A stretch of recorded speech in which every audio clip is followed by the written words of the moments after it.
Halo guys, Hai, welcome back to Rumpot. Room Podcast. Aduh, hari ini Arif lagi agak kurang baik ya. Lagi seksi banget suara aku Oh, ya. seru-seru becek. Aduh, iya lagi musim hujan, Iya. becek ya. Wow. Buat sahabat-sahabat Rumpot, jaga kesehatan, Betul, perbanyak minum vitamin, Betul. biar nggak gampang sakit. betul. Karena cuacanya lagi ntar panas, ntar dingin.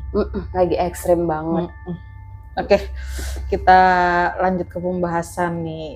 Malam ini kita mau membahas Soal pulau-pulau terangker di Indonesia. Wah, Pas banget ya edisi malam Jumat ya.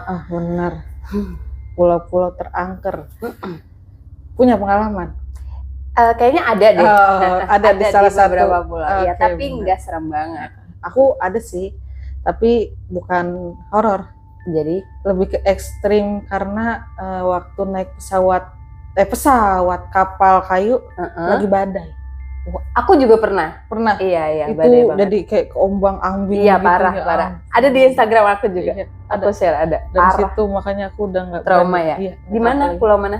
Pulau Seribu. Aku juga di Pulau Parah Seribu. itu. Parah. Lagi musim hujan, ya kan? Bener-bener. Air lautnya naik Iya, banget. benar-benar udah mau hampir jatuh. Sama, aku juga udah hampir kayak mau mati. Bener-bener baca udah pasrah selawat, aja ya, udah istighfar. Iya, udah pasrah. segala macem dibaca yang bisa. Waduh, udah deh. Oke, Oke. nih ya, kalau misalkan kita mendengar kata pulau nih ya, Beb, ya, pasti yang ada di benak kamu apa nih? Pulau itu pasti indah banget ya kalau kita datangnya siang benar. gitu kan, sore, tempat Sunset, paling terbaik. iya, Nah, benar. pagi-paginya juga sunrise gitu kan. Benar. Ngebayangin ada pohon kelapa, kayak gitu-gitu, bareng pacar. Jangan selingkuhan ya. Jangan, nggak boleh. Yang kita tahu nih, di Indonesia ini merupakan negara kepulauan yang memiliki lebih dari 17.000 pulau. Betul. Yang terbesar dari Sabang sampai Merauke. Nah, Dari Sabang sampai Merauke. Oh, iklan Indo ya. Iya, Pak. Indo. Nah, beberapa pulau yang ada di Indonesia ini dikenal sebagai pulau yang sangat cantik dan memiliki pemandangan yang indah. Iya. Bahkan beberapa di antaranya ini berhasil menjadi daya tarik para wisata dan turis untuk datang berlibur ke pulau malahan. Betul. Buat healing. Betul. Anak-anak zaman sekarang healing. Tapi di samping pulau-pulau cantik itu tuh, Indonesia juga mempunyai beragam pulau yang dikenal dengan aura mistisnya. Pasti dong. Sangat menyeramkan gitu. Bahkan pulau ini juga menyimpan segudang misteri yang sampai sekarang tuh belum terungkap gitu. Oke. Tempat tersebut diyakini menyimpan cerita horor yang balik lagi bikin bulu kuduk kita merinding. Nah, lokasi yang dikatakan banyak dihuni oleh hantu-hantu yang menyeramkan ini, yaitu mempunyai pemandangan indah tapinya. Iya dong. Mau datang sana? Ke Pulau Seribu? Ya, pokoknya Kemana pulau, ya iya punya pemandangan indah, tapi Indah. di situ angker. Iya, selama ada manusianya mau aja sih. Iya sih, Iya. bener. Kadang ada pulau yang memang nggak dijamah sama Iya, manusia, nggak mau deh saya. Aduh, kalau Pulau Seribu kan semua orang udah pasti kesana Iya. kan. Jadi aura misinya ketutup gitu kan. Apalagi kalau dari Jakarta ya paling cuma setengah jam lah ya. Betul. Nah, malam ini tim Rumpot sudah memilih nih pulau-pulau paling angker di Indonesia. Buat sahabat-sahabat Rumpot yang penasaran, langsung aja kita bahas. Di mana aja pulau-pulau yang terangker di Indonesia. Nah, yang pertama ini ada Pulau Galang.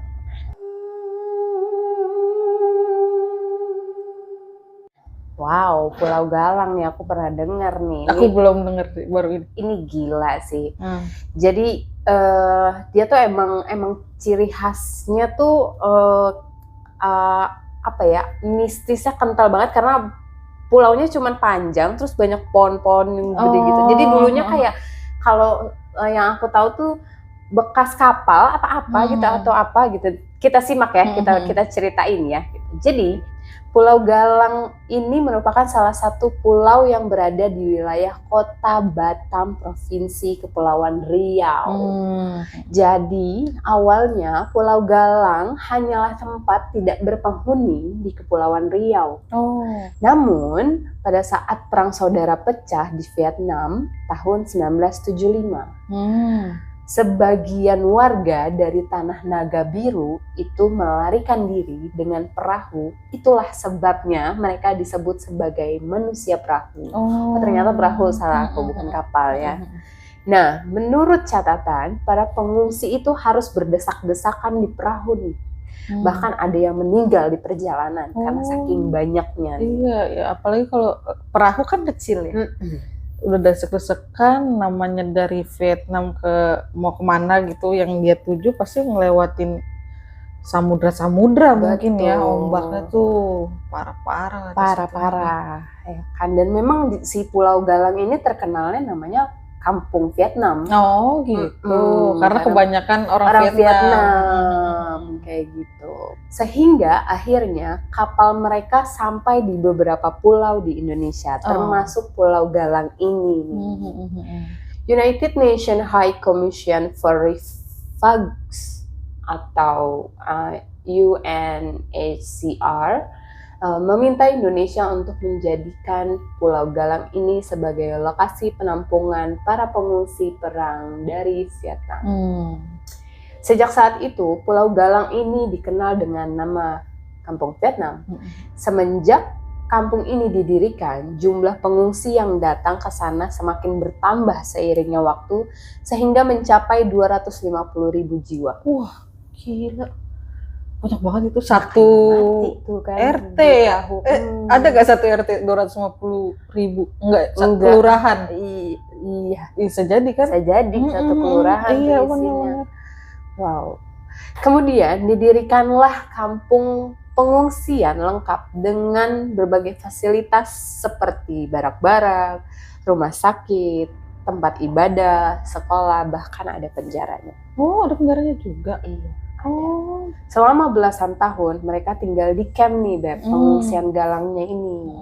Jadi interaksi mereka dengan dunia luar sangat dibatasi untuk menghindari tersebarnya penyakit Vietnam Rose atau sebutan untuk penyakit kelamin semasa perang Vietnam yang mereka bawa nih ternyata. Ada kisah tragis di sekitar monumen yang dibuat sama UNHCR ini nih, Beb. Di pintu masuk pengungsian ini terdapat patung kemanusiaan atau The Humanity. Patung ini dibangun untuk mengenang kejadian tragis yang terjadi di lokasi ini nih, Beb. Katanya dulu di sana ada seorang pengungsi perempuan Vietnam yang bernama Tin Han Loy, yang nekat mengakhiri hidupnya setelah diperkosa oleh 7 orang pengungsi.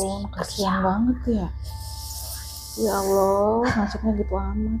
Iya, namanya juga mereka lagi kurang. Iya sih, bener. Stres ya, tapi jangan kayak gitu juga. 7 orang loh di gengbeng. Bahasanya di gengbeng. Ya. Oke. Hingga pada tahun 1996, seluruh pengungsi sudah dipulangkan ternyata ke negara asal mereka oleh pemerintah Indonesia. Dibantulah ya. Iya. Dan kemudian perkampungan yang ditinggalkan kemudian menjadi tempat lokasi wisata. Sampai sekarang ya. Sampai sekarang. Nah, ada nih, Beb, cerita mistis dari penduduk setempat yang bernama Pak Sumardi. Pak Sumardi. Iya. Yang bekerja di bekas pengungsian itu.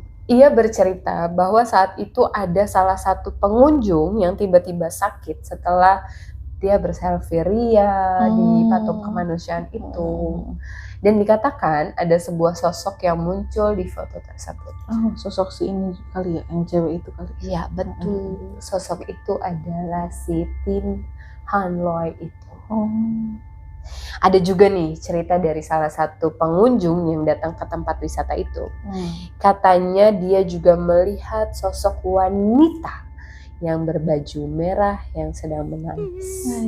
Dan tangisan itu terdengar sangat sedih. Dia lagi kayaknya. Iya betul. Siapa lagi? Iya bener. Nah, ternyata nggak hanya pengunjung nih Beb yang ngalamin kisah mistisnya nih. Pak Sumardi juga mengalami hal yang sama. Ia pernah melihat bayangan orang yang banyak banget, yang kadang diselingin dengan suara rintihan, tangisan, tapi ada juga yang ketawa. Yang paling males tuh yang ketawa sebenarnya. Iya benar. Ngeledek dia. Iya ngeyel kan.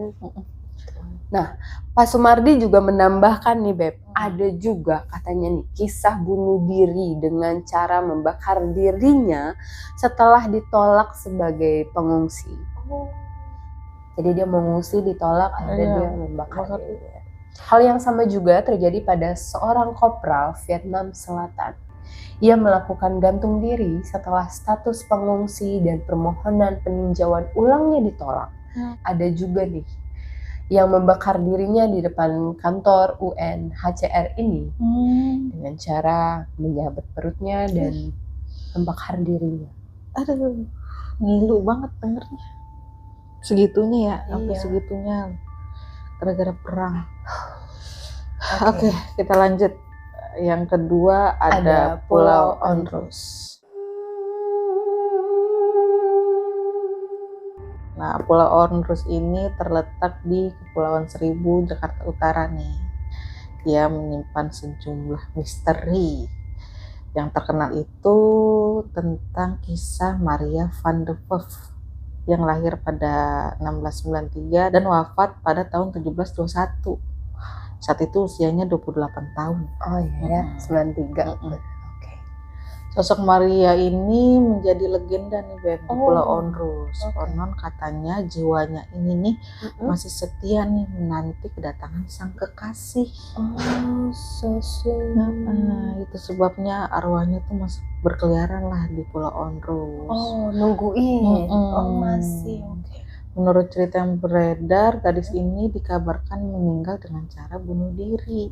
Ya Tuhan. Karena ya itu kekasihnya itu nggak kunjung tiba, kayak depresi gitu. Depresi. Dan benar saja nih di makamnya ini ada sepucuk puisi yang menceritakan tentang kisah cintanya yang sedih itu, yang malang. Karena itu dia nunggu kok nggak datang pasangan gue gitulah katanya. Sweet sih. Aku tuh paling apa ya, paling sedih sama hantu-hantu yang kayak gini loh Beb. Bener-bener. Gitu. Sama yang dia diperkosa kayak berasa banget di kita banget gitu ya. Nah, makam Maria van der Werf ini merupakan salah satu dari 4 makam yang berhasil diidentifikasi. Sisanya 10 makam lainnya itu nggak tahu lah siapa namanya, asli mana, kayak gitu-gitu. Cerita tentang gadis yang wafat pada tahun 19 November 1721 ini terus melegenda itu sampai sekarang. Nah, ada nih cerita dari seorang pemilik warung yang menetap dan tinggal di Onrus sejak 1973. Namanya Pak Hamir. Bapak-bapak. Dia menceritakan kisahnya itu pada tahun 2018. Saat itu Museum Bahari selaku pihak pengelola merasa khawatir nih karena Hamir bekerja seorang diri sebagai penjaga alias security. Iya, karena kan itu pulaunya besar ya, terus panjang banyak istilahnya museum-museum yang itulah cerita-cerita yang dulunya tuh entah ada perang atau apalah kayak gitu kan ya. Capek ya kan. Nah, langsung deh tuh pihak pengelola mengirim seorang pria muda yang cukup tampan lah. Bernama Hendra. Hendra, bukan Bang Hendra kita ya? Bukan, Suhendra. Saat itu Hendra ini belum tahu nih wajah Pak Hamir kayak apa. Terus si Hendra mencoba mencari Pak Hamir itu, dia berkeliling-keliling tuh di sekitaran pulau. Nah, saat itu Hendra bertemu nih akhirnya sama Pak Hamir yang sedang menyapu di sekitar pulau. Hendra lalu bertanya, apakah pulau ini tinggal seorang perempuan cantik begitu? Nanya tuh ke Pak Hamir. Sebab ia melihat seorang wanita tengah duduk di sebelah kuburan Belanda. Padahal dia baru datang. Iya, itu kayaknya kuburannya si Maria. Yang duduk si Maria. Nggak lama Hendra bercerita, Hendra langsung kerasukan nih, Beb. Ya Allah, kasihan Kasihan banget baru datang. Belum mulai kerja malah ya. Dia digangguin Maria. Aduh. Dan ia mengatakan pada Amir bahwa Maria ini nih berniat membawa si Hendra ke alamnya. Astagfirullahaladzim. Karena wajahnya yang tampan seperti kekasihnya. Jangan gitu dong Maria Mercedes. Terus si Maria ngomong ini, bukannya gitu Beb. Soalnya Pak Amir udah tua. Gak gitu dong. Oke, Lanjut. Tapi niatannya si Maria ini langsung dilarang sama Pak Hamir. Iya dong, betul tuh Pak Amir. Hamir bilang kepada si Maria untuk tidak mengganggu si Hendra lagi. Iya dong. Tapi setelah Pak Hamir ngomong itu, gangguannya tuh masih terus-terusan tuh. Oh, makin Datang ekstrim. ke Hendra, iya. Wow. Bahkan sampai membuat tubuh Hendra lemah dan sering sakit-sakitan. Kasihan karena udah kebanyakan. Iya, keseringan. Dalam gangguan kesurupannya itu Hendra bercerita nih sama Pak Hamir bahwa dirinya sering diajak berkeliling sama Maria, dan Maria juga bilang sering ngajak untuk ayo ikut ke alam aku gitu. Temenin aku. Mungkin dulunya si Maria ini nih nungguin kekasihnya punya planningnya itu kali ya. Kalau datang gue ajakin keliling ke Pulau Ondros itu gitu ya. Nanti ke bawah ya. Iya, kasihan. Hampir seminggu penuh nih Beb, si Hendra itu terus-terusan tuh kerasukan. Dan akhirnya karena Hendra udah gak kuat lagi nih, dia langsung berhenti dari pekerjaannya. Kasihan Pak Amir ya. Jadi nggak ada temennya. Terus ada lagi nih cerita dari Pak Hamir. Saat itu Pulau Ondros kedatangan pengunjung nih Beb, lebih dari 30 orang. Wow. Tapi kebanyakan cewek kayak gitu. Saat berkeliling pulau, para perempuan itu tertawa kencang gitu. Sambil masang-masang musik speaker dengan suara yang kenceng gitu ya. Happy deh gitu ya. Ketawa-tawa kayak gitu, ngobrol tapi ya nggak dijaga omongannya. Terus mereka joget-joget gitu. Ya nggak tahu dah tuh mereka ada yang lebih lagi melakukan apa gitu, kita nggak tahu ya. Iya betul. Nggak lama nih setelah mereka teriak-teriak, joget-joget, nyetel musik kenceng, serempak 6 perempuan yang ada di komplotan yang itu tuh kerasukan. Tuh lo rasain tuh kan akibatnya. Seneng boleh, jangan berlebihan. Iya, karena ini bukan tempat kalian. Iya. Saat itu mereka menangis histeris hingga nggak bisa dikendaliin gitu Beb. Iya. Dan yang merasuki badannya mereka itu bilang, mereka itu masuk di wilayah saya itu berisik. Terus nggak ada permisi-permisinya. Rusuh. Nah, dari kejadian itulah Pak Hamir berpesan kepada pengunjung yang mau datang ke Pulau Ondros untuk menghargai destinasi ini dan menjaga perilakunya. Jangan bersikap di luar batas, jangan bersikap tidak sopan lah, biar nggak ada kejadian-kejadian aneh.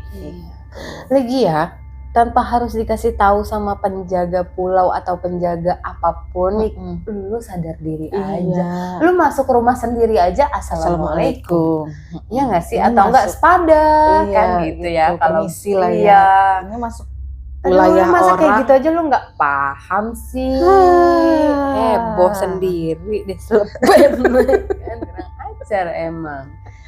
Oke. Kita lanjut lah ya. Jangan dulu, aku punya kisah loh di Pulau Ondros ini ada. Iya, coba. Jadi pada tahun 2019 itu bulan Januari awal-awal lah ya. Aku kesana sama keluargaku. Ke Pulau Ondros. Jadi cuman sehari aja gitu, balik lagi nggak nginep gitu.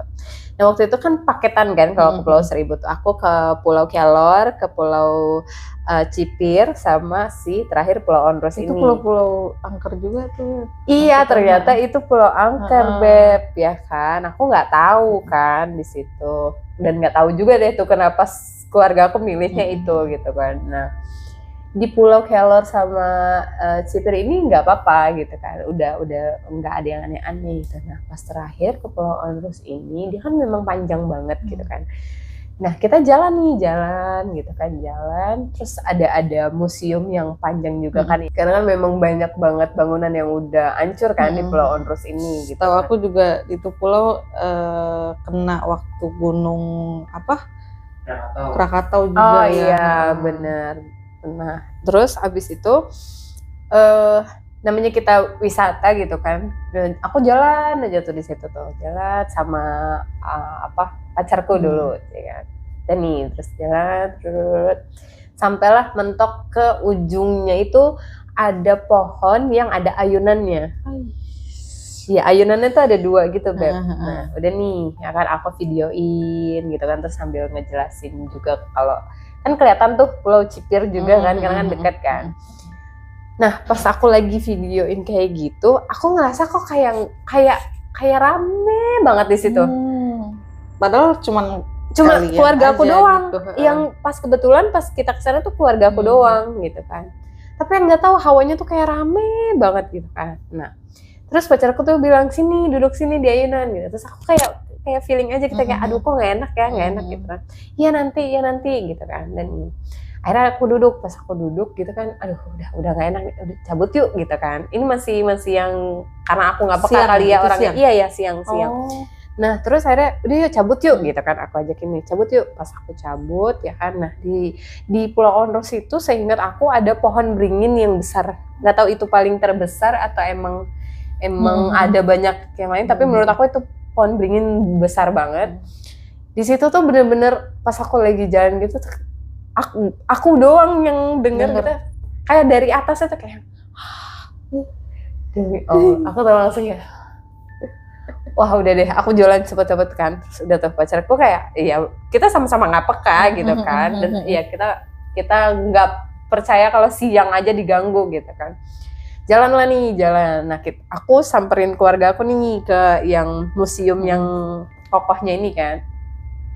Akhirnya kita ke sana ya kan, terus ketemu sama keluargaku, mereka lagi baca-baca, lihat-lihat gitu, karena di dalam museum itu masih ada patung-patungnya nih kalau nggak salah inget gitu kan. Terus aku kayak masih nggak enak banget gitu, gue coba ngelongok deh keluar. Ada sekelebet anak kecil tapi lewat. Gila, aku langsung udah deh. Udah yang tadinya awalnya aku happy gitu, happy-nya tapi nggak yang norak ya, tetap kayak wah ya gitu kan. Jadi panik ya. Kan gue penakut ya. Terus gue denger di pohon beringin itu kan makin. Jadi kayak aduh apa ini suges karena gue denger itu atau apa, tapi kan nggak pekanya manusia gitu. Kalau udah ada something yang aneh kan, jadi kayak kita merasa diliatin terus ya. Iya gitu. Kayak dan aku ngerasa kayak ini kok pulau rame banget gitu. Ngap ya jadinya. Oh iya. Padahal outdoor ya.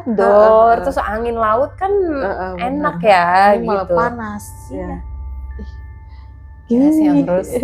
Tapi udah nggak ekstrim dah, enggak gitu. Tapi kalau misalkan ya udah dikasih tahu sekelibet sama suara gitu tuh udah ekstrim sih. Iya. Maksudnya dia bisa sampai nongolin walaupun sekilas aja, dia udah berani gitu loh. Dan maaf ya, gue bukannya sombong nih. Gue kan jalan sama bapak gue ya. Ya, bapak gue kan dikit-dikit ini selawat, ini apa gitu kan. Kita nggak lepas dari yang namanya doa, permisi, assalamualaikum gitu kan. Sepanjang jalan kita baca doa. Tapi nggak mempan. Nggak tahu dia mau kenalan atau nggak tahu apa, dan kita nggak aneh-aneh ngomong. Kan hantunya bule. Iya sih, dia nggak baca. Dia nggak ngerti selawat kayaknya. Kita udah ajarin. Nggak canda. Kita lanjut ya. Iya, lanjut. Yang ketiga ada Pulau Nusa Barong.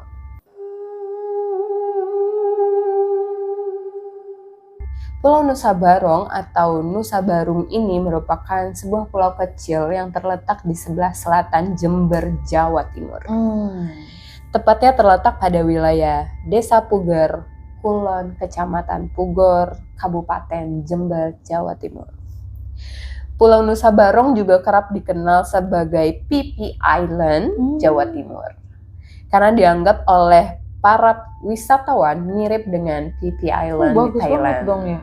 Bagus banget. Keren banget. Kan sampai dibilang mirip. Ya kan? Kapan kita ke sono bisa jadi apa ya? Amin. Doain ya. Iya. Pulau Nusa Barong ditetapkan sebagai cagar alam pada tahun 1920. Membuat pulau ini dipenuhi oleh beragam flora dan fauna. Gitu. Namun, di balik keindahan Pulau Nusa Barong terselip kisah horor nih, Beb. Oh, apa tuh? Jadi menurut cerita yang beredar pada tahun 1777, terjadi perang yang menewaskan 27 orang akibat kedudukan Belanda yang ingin menguasai kekayaannya alam yang ada di Pulau Nusa Barong ini. Hingga kemudian pihak VOC menutup pulau ini dan membuat penduduknya harus mengungsi ke pulau lain. Hingga pulau ini tidak berpenghuni lagi. Oh, jadi kosong. Nah, konon katanya warga yang dulu mendiami telah percaya nih bahwa ada ular goib yang berukuran sangat besar yang menjaga pulau ini. Aku ngeri dia begini, balas dendam Enggak, sama episode enggak, kemarin. enggak. Dan dari situlah penamaan Nusa yang berarti pulau dan Barong berarti ular. Jadi pulau ular. Pulau ular. Bukan karena banyak ular di situ ya, tapi karena siluman ular itu. Iya, betul. Nah, diyakini ular ini sesekali mewujudkan sosok aslinya. Hal itu kemudian membuat banyak orang yang mencari ilmu gaib untuk datang ke sini. Salah lah. Aduh, kenapa orang banyak banget yang kayak gini ya? Cari ilmu sekolah. Cari ilmu ke pulau. Pahit tenggelam lu ntar. Iya. Mati lu. Jangan ege. Oke, kita lanjut nih yang terakhir. Ada Pulau Kumala.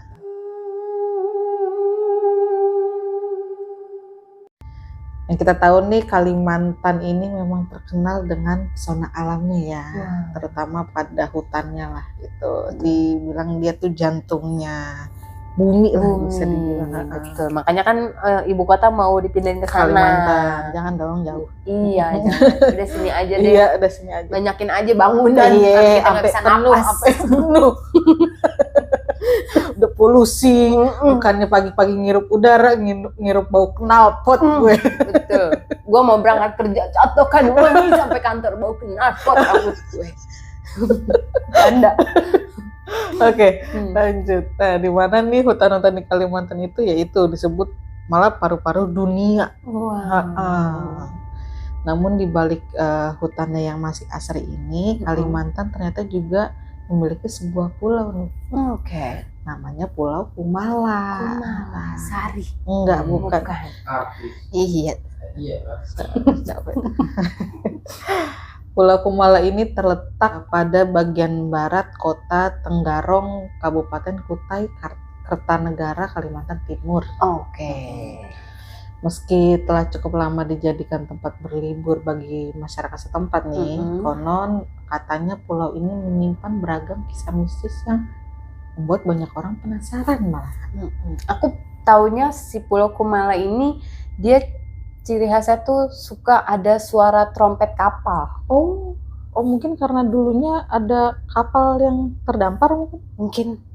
Lanjut dengerin ceritanya. Nah, ada nih cerita dari salah satu staf yang bekerja di pulau ini nih, Beb. Dia pernah melihat sosok yang sangat seram. Apa tuh? Berada di antara pepohonan di dekat tempat penginapannya. Menurutnya ini sosok ini seperti Wowo. Iya, Wowo. Soalnya di situ juga ada patungnya deh kalau nggak salah. Ada patung gede gitu. Itu kali ya? Kayaknya. Iya. Sosok yang sangat menyeramkan ini memiliki postur tubuh tinggi, besar, berbulu, dan matanya merah. Ya Wowo banget. Wowo. Enggak Wowo. Wowo. Anehnya bukan hanya staf pengelola wisatanya aja nih yang melihat, Beb. Oke. Sejumlah pengunjung juga pernah mengalami hal serupa. Dia melihat sosok si Wowo ini. Ada juga nih cerita lainnya nih dari salah satu pengunjung yang datang ke tempat wisata ini nih, Beb. Apa tuh? Saat itu ceritanya pengunjung ini sedang jalan-jalan nih ke arah jembatan.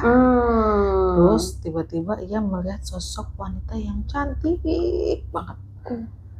Dan wanita itu sedang duduk di dekat turap jembatan. Tapi pas mau dideketin nih, Beb, wanita itu hilang. Gone. Aduh, Alemo.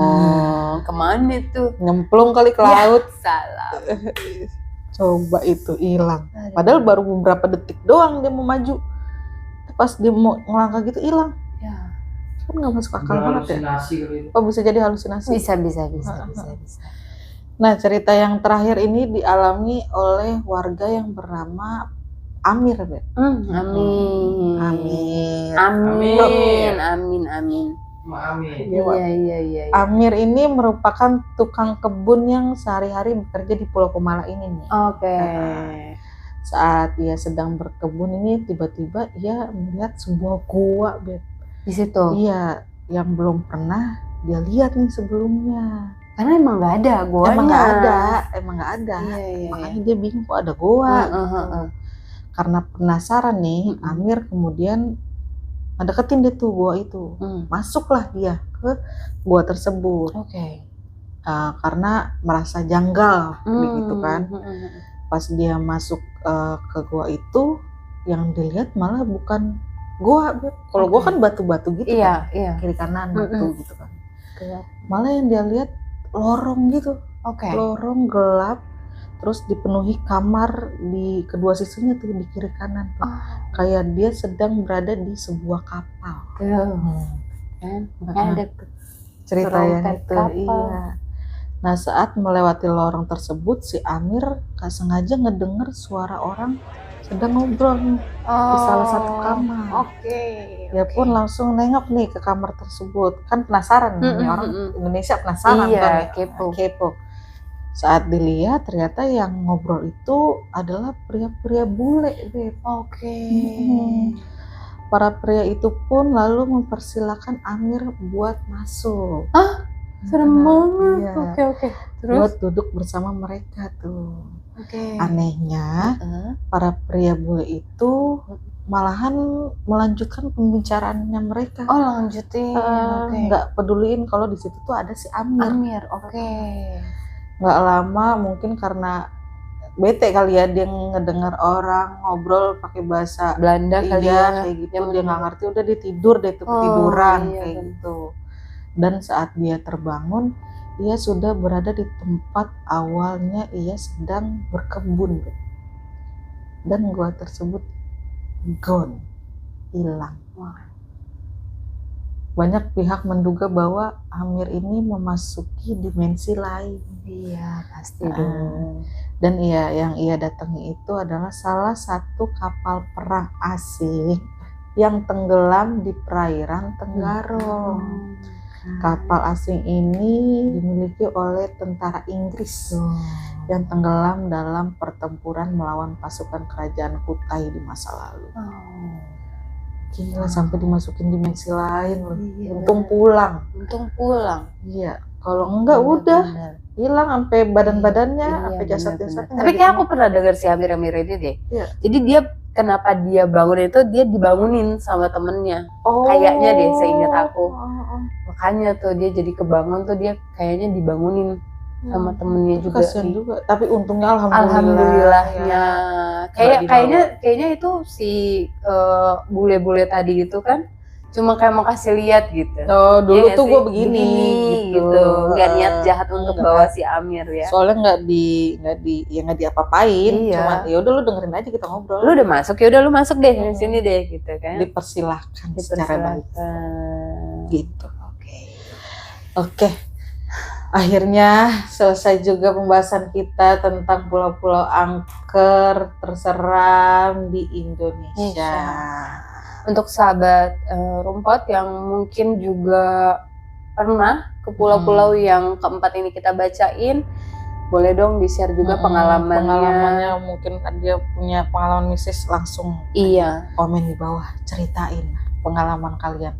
Gimana sih seremnya datengin pulau-pulau ini? Iya betul. Atau punya pulau-pulau lain yang kalian pernah datengin yang seremnya serem banget, boleh banget. Entah di komen YouTube kita, entah di Instagram kita, entah di TikTok kita. Tinggal komen atau DM di TikTok atau Instagram kita. Iya, betul. Pokoknya jangan bosan-bosan nonton video Rumpot, terus support kita, terus share ke teman-teman juga. Tapi jangan deh. Kenapa tuh? Jangan, soalnya obrolan kita nggak jelas. Nggak penting, nggak berfaedah. Ini menakutkan aja, ya. Tapi jadi nambah sejarah loh, ilmu sejarah loh buat kita juga, kan, gitu. Bener-bener. Yang ternyata ini gitu. Dulu kita belajar sejarah kayaknya kagak masuk di otak. Iya. Sekarang kenapa cepet banget? Cepet banget. Karena dulu gurunya kan galak-galak. Iya, dipaksa. Udah baca nih. Kita tertekan, Wak. Enggak masuk. Kalau sekarang kan santai. Santai, betul. Oke. Terima kasih buat sahabat-sahabat Rumpot yang udah komen-komen positif di YouTube kita, yang udah support terus. Pokoknya terima kasih. Terima kasih yang udah subscribe. Alhamdulillah makin lama makin banyak. Terima kasih biar kita selalu bisa menginspirasi kalian semua, bisa nemenin kalian semua dengan cerita horor kita. Sebenarnya nggak hanya cerita horor ya. Betul. Banyak juga cerita-cerita tentang kehidupan. Betul. Tentang percintaan atau apalah. Iya. Boleh main juga ke studio kita. Benar. Cerita-cerita. Pokoknya apapun itu, kalian mau cerita silahkan. Kita mah pintu kita terbuka nih. Nah, ini lagi oh iya, maksudnya terbuka buat para narasumber yang datang ke sini. Iya, marah aja, Wak. Oke. Jangan di-like, jangan di-komen, jangan di-subscribe karena obrolan kita tidak penting. Tidak berfaedah. Assalamualaikum. Bye. Thanks for watching.